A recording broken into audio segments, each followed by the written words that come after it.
ఈసారైనా నా రెండో కోడలితో నేను ప్రసాదం చెయ్యించగలననుకున్నాను. నిహారిక ఆ అదృష్టానికి నోచుకోకుండా అయిపోయింది. మళ్ళీ ఆ అదృష్టం అవనికి దక్కింది. నీ సేవ చేసుకునే భాగ్యం నిహారికకి కలిగించకుండా ఎందుకు దూరం చేస్తున్నావో నీకే తెలియాలి.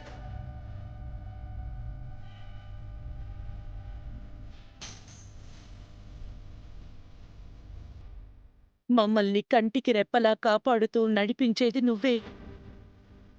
అంతా నీదే భారం. నువ్వు ఎప్పుడు సంకల్పిస్తావో అప్పటి వరకు ఎదురుచూస్తూ ఉంటాం.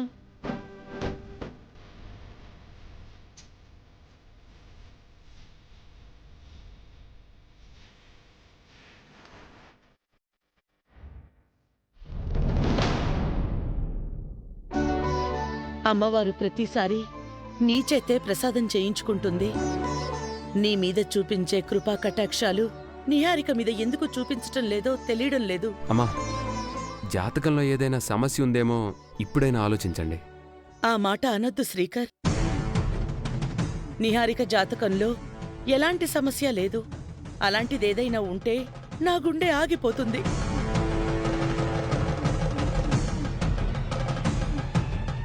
వేదవతి జాతకంతో సరిపడ జాతకం కాకపోయి ఉంటే పెళ్ళే జరగదురా. మనింటి కోడలు అయ్యేదే కాదు. పదే పదే ఆ విధంగా నెగిటివ్గా మాట్లాడకండి.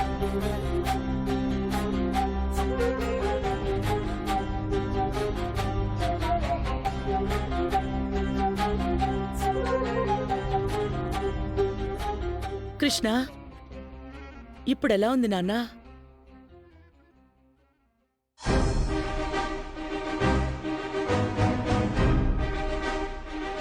బానే ఉందమ్మా. హాస్పిటల్కి వెళ్దావా? నిహారిక తీసుకెళ్ళిందని చెప్పాను కదమ్మా. అత్తయ్య, నాదో అనుమానం. ఏంటమ్మా? జాతరలో నిహారిక నగలను దొంగతనం చేయడానికే దొంగలు పొగబెట్టారని అనుకుందాం. అనుకోవడమేంటి? అదే జరిగింది. అలాంటప్పుడు మనమందరం బాగానే ఉన్నాం కదా. కృష్ణబాబు ఒక్కడే ఎందుకు స్పృహ కోల్పోయి పడిపోయాడు? అవని అడిగింది లాజికే కృష్ణబాబు. నాకు ఇదే డౌట్ పడుతుంది. నేను అడుగుదామనుకున్నాను, అవని అడిగేసింది. అవని అడిగిన దానికి సమాధానం చెప్పు కృష్ణ. అంటే నాన్న, అది కృష్ణ, నువ్వెక్కువ స్ట్రెయిన్ తీసుకోకు, నేను చెప్తాను. చెప్పు. తనైతే బాగా చెప్తుంది. బాగా చెప్తుందా? క్షణాల్లో కదల్లి చెప్తుందా? అమ్మా చూడమ్మా. శ్రీకర్, నువ్వాగు. నువ్వు చెప్పు నిహారిక. దొంగొచ్చి బలవంతంగా నా మెడలోని గొలుసు లాగుతుంటే కృష్ణ వచ్చి అడ్డుకున్నాడు. అప్పుడు దొంగ కృష్ణ తల మీద కొట్టి పారిపోయాడు. దాంతో కృష్ణ కింద పడిపోయాడు.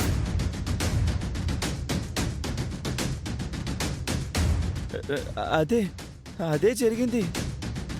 నా అదృష్టం బాగుంది కాబట్టి సరిపోయింది. లేదంటే ఒకసారి తమ్ముడు గతం మర్చిపోయినట్టు నేను కూడా మర్చిపోయిండేవాణ్ణి. నిజంగానే అదృష్టవంతుడురా. లేదంటే మా అందరినీ మర్చిపోయి ఎవరు మీరు ఎవరు నేను అంటూ మా మధ్య తిరుగుతూ ఉండేవాడివి. అలాంటప్పుడు మీరు పెద్ద పెద్దగా దొంగ దొంగ అని అరవాలి కదా. మరి అరవలేదే? కృష్ణ కాపాడేస్తాడులే అని అనుకున్నాను.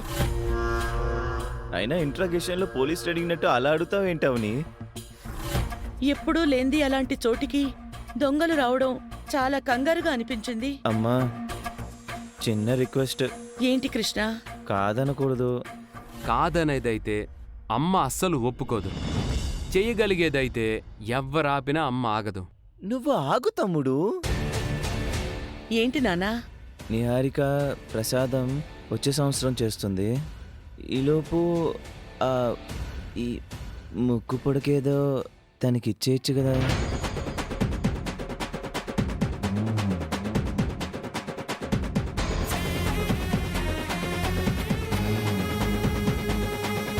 అవునత్తయ్య, జాతర దగ్గరిస్తే ఏంటి, మన ఇంట్లో ఇస్తే ఏంటి?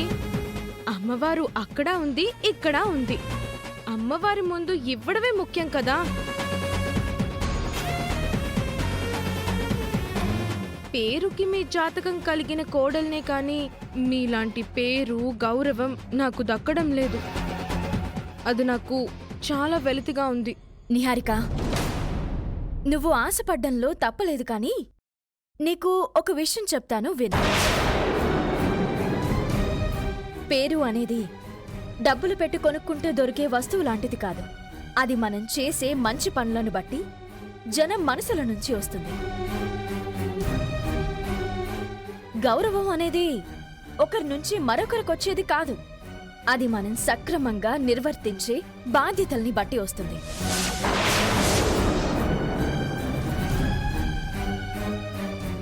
అలాగే మన ఇంటి ముక్కు పుడక కూడా నీ దగ్గరకు రావాలంటే అందుకు తరతరాల నుంచి వస్తున్న సాంప్రదాయాల్ని నువ్వు పూర్తి చేయాలి.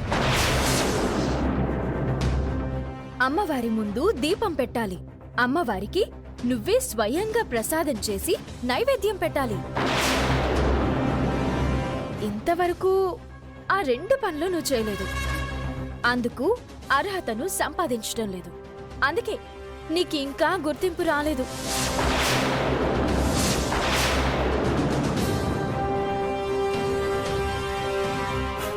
ఇలాంటి సమయంలో అత్తయ్య అభిమానంతో నీకు ముక్కు పుడకను ఇచ్చేసిందంటే జనాలు అత్తయ్య తన పెద్దరికాన్ని దుర్వినియోగం చేసుకుందని అంటారు.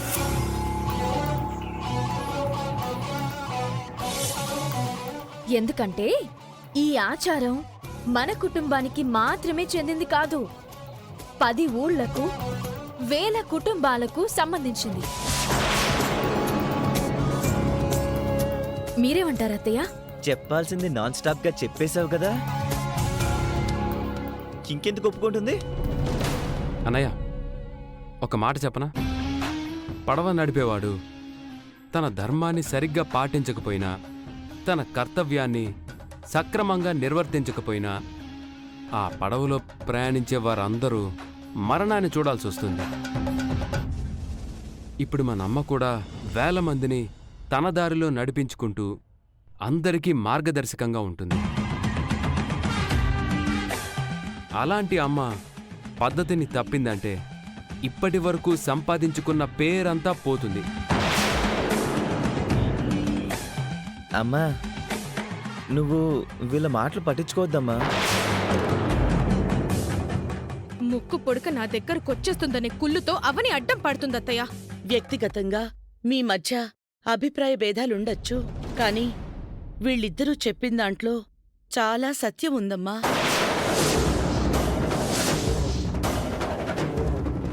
ముక్కు పుడక నీ దగ్గరకు పద్ధతి ప్రకారమే రావాలి. అది మన ఇంటి సెంటిమెంట్ మాత్రమే కాదు, ఊరందరి సెంటిమెంట్.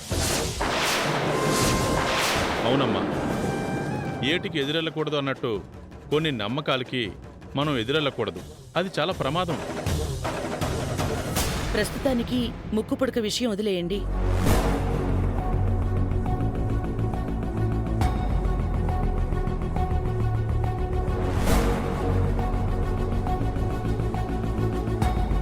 నీకు ఆ యోగం భోగం ఎప్పుడొస్తాయో ఏంటో.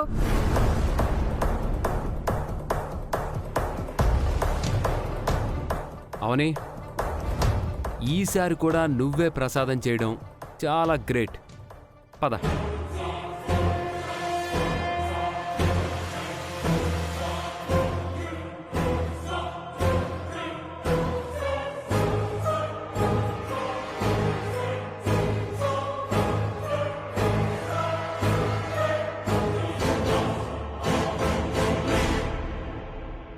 అక్కడ ఫారెన్ వాళ్ళకి విగ్రహాన్ని ఇవ్వలేకపోయాం, ఇక్కడ ముక్కు పొడకని సంపాదించలేకపోయాం. గోడకి కుట్టిన మేకులా ఉంది మన పరిస్థితి.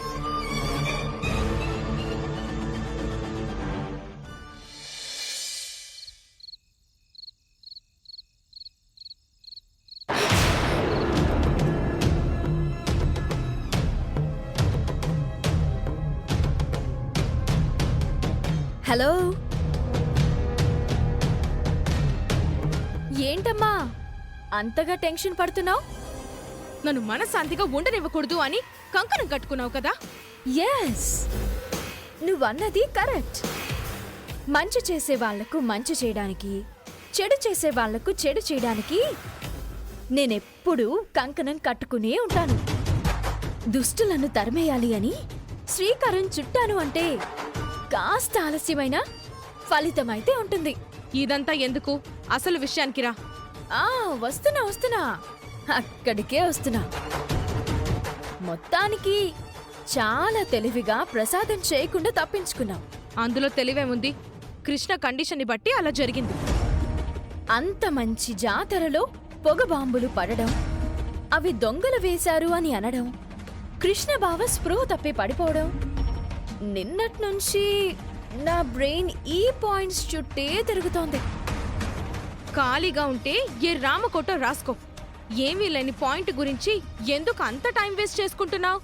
ఏమీ లేని పాయింట్ అని అంత ఈజీగా ఎలా తీసి పారేస్తున్నావమ్మా? పాయింట్ అంతా అక్కడే ఉంది. అదే సెంటర్ పాయింట్ కూడా.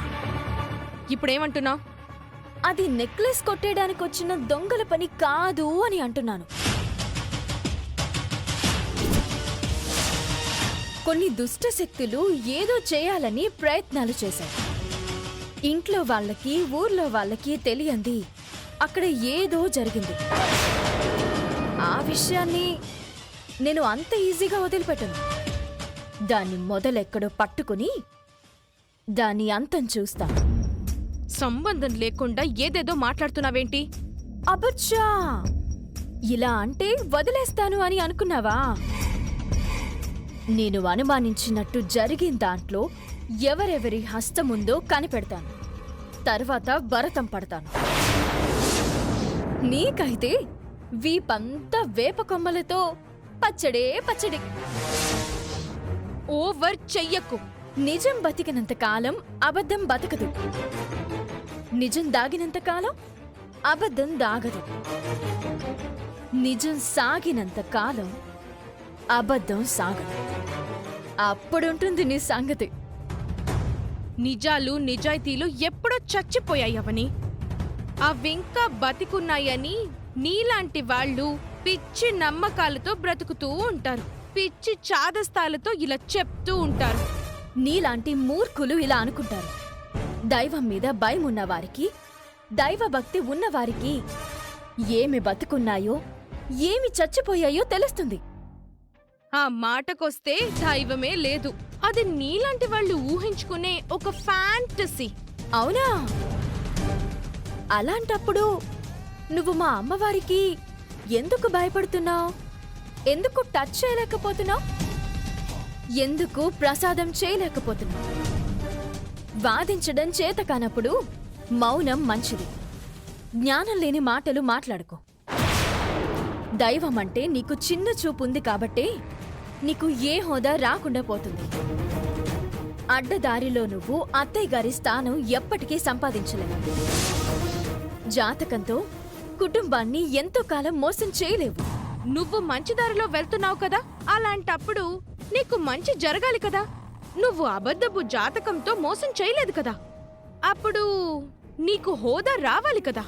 పూజ గదిలోకి వెళ్ళగలుగుతున్నాను, దీపం వెలిగించగలుగుతున్నాను, ప్రసాదం చేయగలుగుతున్నాను, శివయ్యను ప్రసన్నం చేసుకున్నాను, నాగదేవతను మెప్పించాను, స్వర్ణమంజరి పుష్పాన్ని దక్కించుకున్నాను.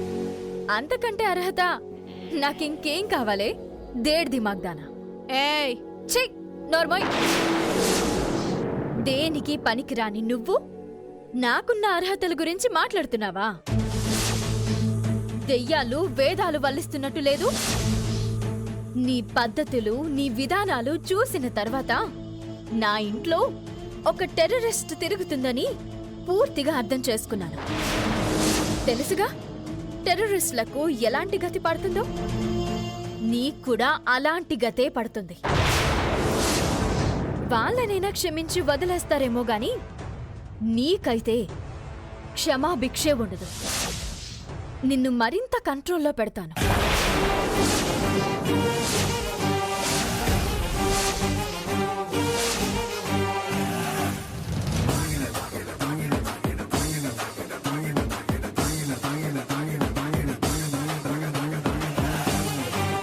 నువ్వు నన్ను కంట్రోల్లో పెట్టడం కాదు, నేనే నిన్ను కంట్రోల్లో పెడతాను.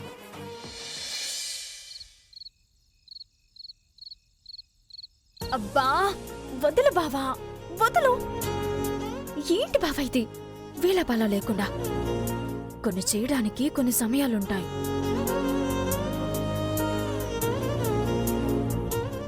నిహారికకు స్ట్రాంగ్గా వార్నింగ్ ఇవ్వటం నేను చూశాను. ఈ ఇంట్లో నా భార్య శత్రువు మీద విజయంపై విజయం సాధిస్తున్నందుకు నాకు చాలా గర్వంగా ఆనందంగా ఉంది. ఈ శుభ సందర్భంలో నిన్నిలా దగ్గరికి తీసుకొని ముద్దులు పెడుతూ అభినందించాలనిపిస్తుంది. ఈ మధ్య నా మీద అభినందనల వర్షం తెగ కురిపించేస్తున్నావు. భర్త ప్రేమ మరీ ఎక్కువైనా ఆడది తట్టుకోలేదు. భర్త తన మీద ప్రేమ చూపించడం లేదని కొందరు ఆడవాళ్లు గొడవ పడుతుంటారు. ప్రేమ తగ్గిపోయిందని మరి కొందరు గొడవ పడుతుంటారు. నీకు ప్రేమ ఎక్కువైందని ఇబ్బంది పడుతున్నావు. ఇది భార్యాభర్తల అనుబంధానికి చాలా విరుద్ధం మేడం. అది కాదు బావా. ఇంకేం మాట్లాడకుండా ముందు నేనిచ్చే ముద్దుల్ని తీసుకో. నాకు పనుంది బావా, నన్ను వదిలే, తర్వాత చూసుకుందా. అవని అవని అవని, నేనెంతో ప్రేమగా దగ్గరకొస్తే నువ్వు నన్ను దూరం నెట్టేసి వెళ్ళిపోతావా? ఇప్పుడు నువ్వు నా మాట వినకపోతే నేనేం చేస్తానో తెలుసా? ఏం చేస్తావ్? ఈసారికి ఈసారికి నా ఆఫీసులో స్టెనో మీరా ఉంది కదా, ఉంది. ఆ మీరాకి ముద్దు పెట్టుకోవడంతో సరిపెట్టుకుంటాను. ఏంటి? నిహారికను నువ్వు దారిలో పెట్టడం కాదు, నేను నిన్ను దారిలో పెట్టాలంటే అలాగే చెయ్యాలి.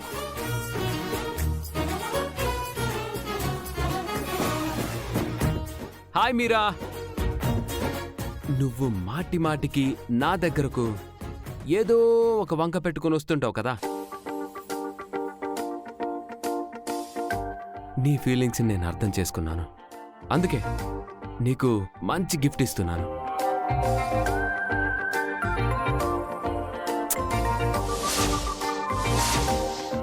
ఎంత అందంగా ఉన్నావు మీరా.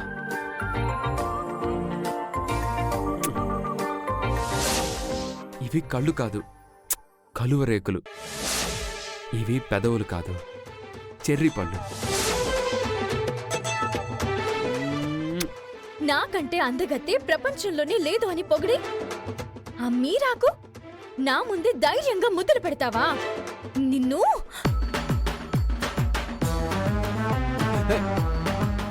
నన్ను ప్రేమించి పెళ్లి చేసుకుని నాకు అన్యాయం చేస్తావా? మరో ఆడదానికి దగ్గర అవుదామని అనుకుంటున్నావా? నిన్ను దాన్ని ఇద్దరిని చంపేసి నేను చచ్చిపోతాను. ఎందుకు తెగించావు బావా? అది నాకంటే అందంగా ఉంటుందా?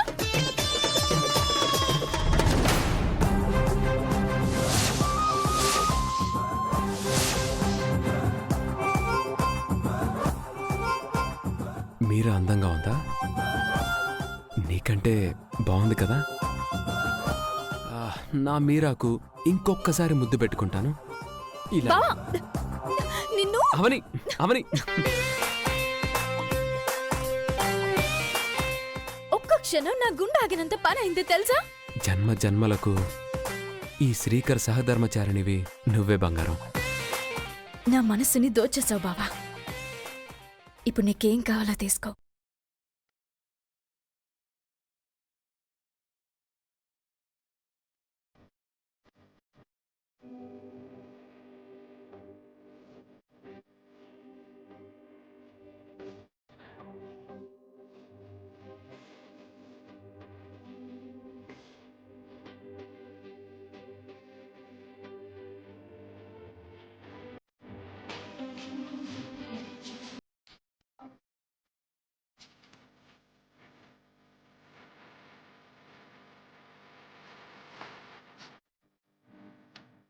ఈ ముద్దు నేను నిన్ను భార్యగా ఓ వరంలా పొందినందుకు.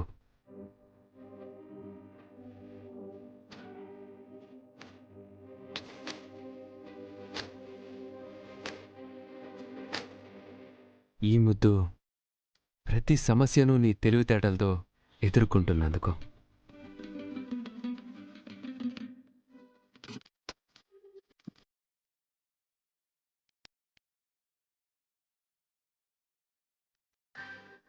ఈ ముద్దు జన్మ జన్మలకు నువ్వే నా భార్యగా రావాలని నీ అనుమతిని కోరుకుంటూ